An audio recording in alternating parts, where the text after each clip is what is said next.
This video will serve as a brief introduction to protein structure and function. Proteins are, of course, profoundly important molecules that play lots of different roles within living organisms.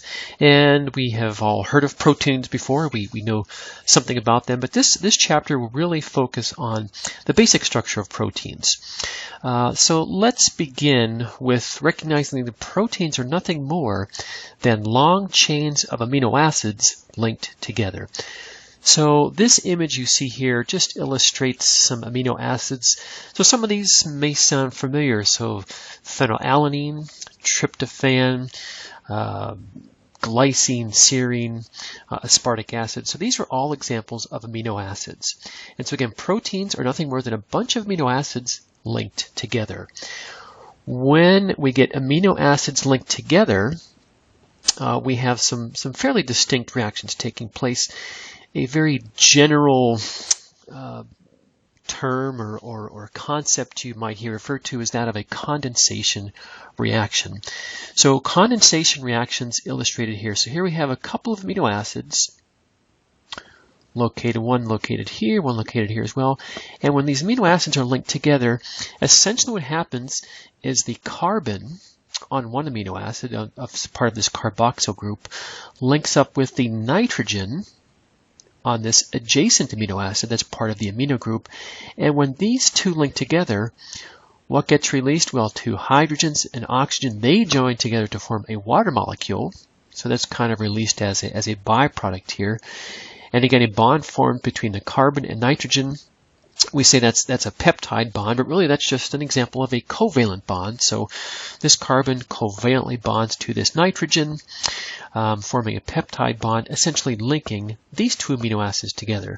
So proteins are nothing more than hundreds or thousands of amino acids linked together in a very specific sequence. So where then are proteins formed? Well, proteins tend to be formed within cells as a result of reactions that occur in ribosomes. So ribosomes are these small structures found within most living cells, and again, whose primary role is to produce proteins. You perhaps have heard of the general processes referred to as transcription and translation.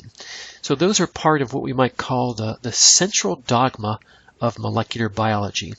So in a sense, what this describes is our basic understanding of information flow within cells. So here's a typical eukaryotic cell. Here's a nucleus. Here's DNA as part of chromosomes within this cell. So when a gene is expressed, the sequence of bases in the DNA are read and used to produce a corresponding piece of RNA, namely messenger RNA. The messenger RNA then leaves the nucleus, interacts with a ribosome, as we see here, and the sequence of bases in the mRNA are read and used to produce a protein, shown in green here, which again is just a sequence of amino acids, and the sequence of amino acids in that protein, of course, ultimately is dictated by the sequence of bases in the gene that's expressed to begin with. So again, that's just this flow of information. Transcription, when DNA is used to produce messenger RNA, and translation, when the RNA is read and used to make a specific protein. So in essence, that's what DNA does. Its primary role is to code for proteins within organisms. So if we look at proteins, they're really quite complex in terms of their structure, and they, as a general rule, they have to have a very specific overall three-dimensional shape in order to function properly. So when we look at the structure of proteins, we can identify some basic levels of organization. So what are the levels of organization found within proteins? Well, let's first of all identify what we refer to as the primary structure of a protein.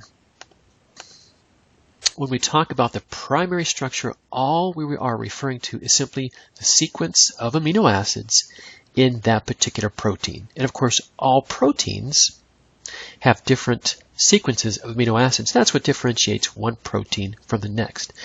So you might ask the question, well, what is it that determines the primary structure of a protein? Well, again, it's simply the sequence of bases in the gene, right, in the DNA that's expressed, right? So DNA determines the primary structure of proteins.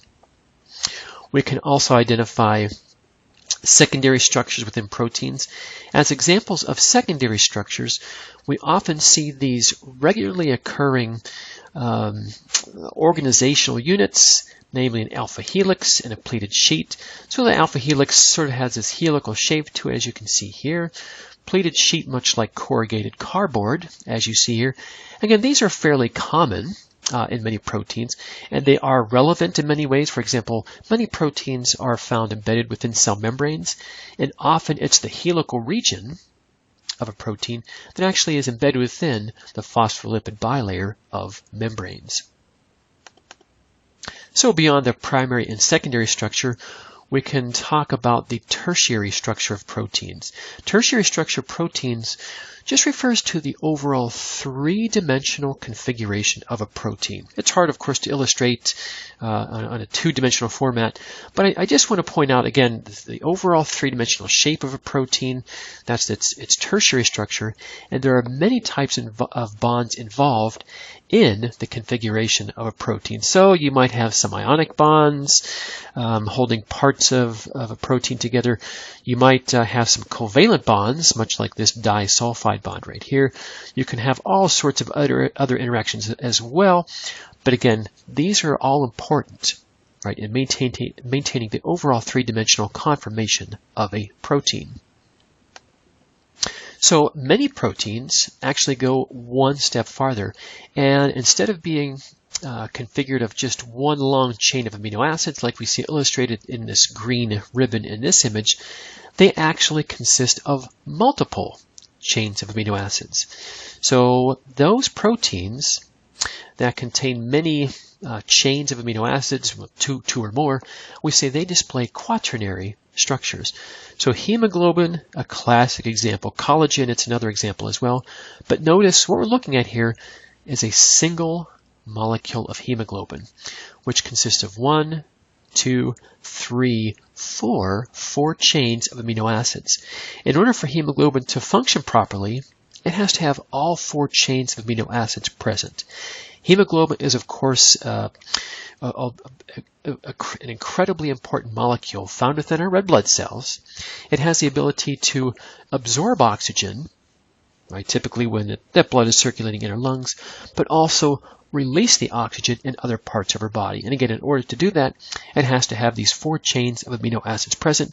And again, we just use this as an example of a protein that displays the quaternary level of organization. That concludes our brief introduction to proteins.